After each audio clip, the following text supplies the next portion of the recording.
Well, I'm Helen Jane Collins originally, and I was born August 2nd, 1912. And um,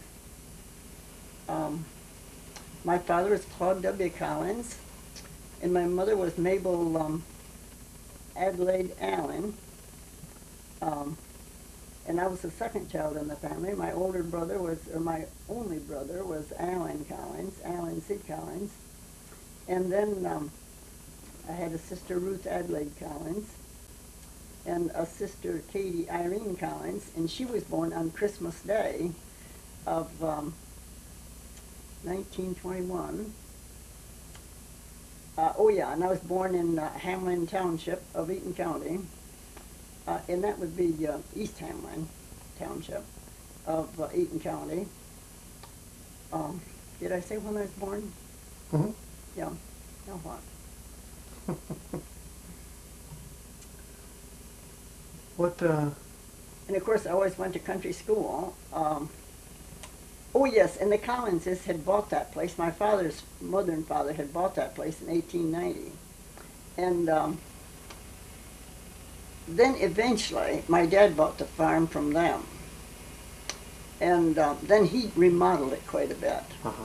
And a lot of the things he did to remodel it wasn't what today we'd consider the best.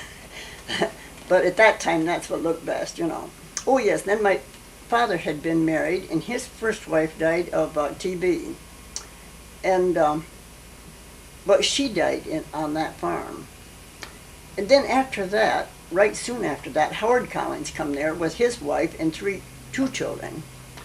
And his third child was born, or his fourth child was born there because his first child had died down in Washtenaw County. And then his wife died of TB. And then, of course, he gets married a second time and goes to a farm over near Belleville or off that way. I know where it is, but I can't think of what. It's not that far from Eaton Rapids, but I can't tell you where. Well, you mean what road? Yeah. Now what? What was the name of the street you were born Oh, we're born out in the country. No street. Oh, yeah, it would be Tucker Road. I kind of think it was Tucker Road. I'm not just sure. Because when we lived there, no road had a name. That wasn't necessary. And there's 324 acres on that farm. Well, to begin with, there wasn't 324, but my dad bought an adjoining farm. So then he wound up with 324 acres. What did your dad do for a living?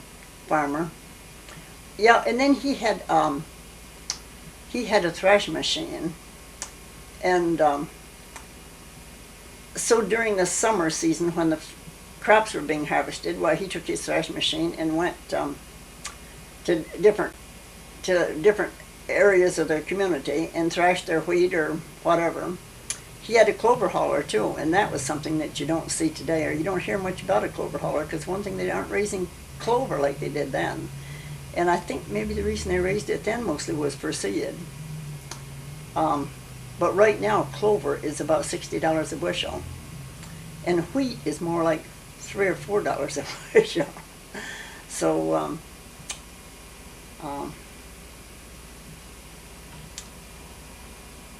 and I remember the thrashers coming to our house, and of course you always fed your thrashers.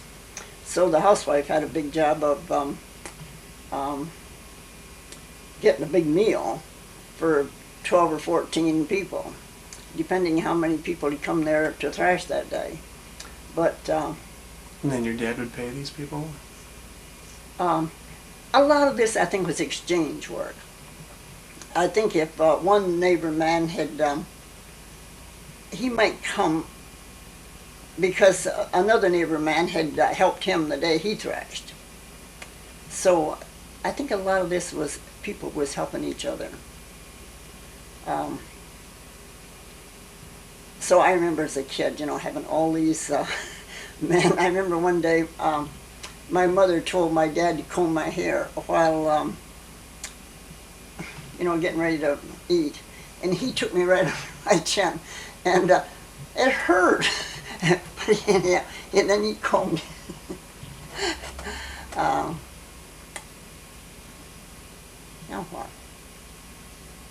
Then of course, I went to country school, Griffith School, and my brother, of course, he'd gone a year earlier, and he was always, for a long time there, he was late to school day after day, and come find out he was stopping on the way, thrashing the neighbor's geraniums as he went along. He stopped at every fence post and thrashed somebody's crops.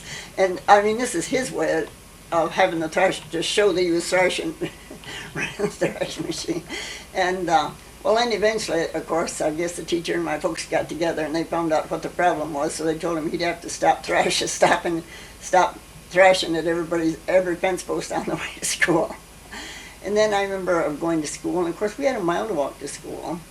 But I remember going to school, and one day on the way home, I dropped my round dinner pail.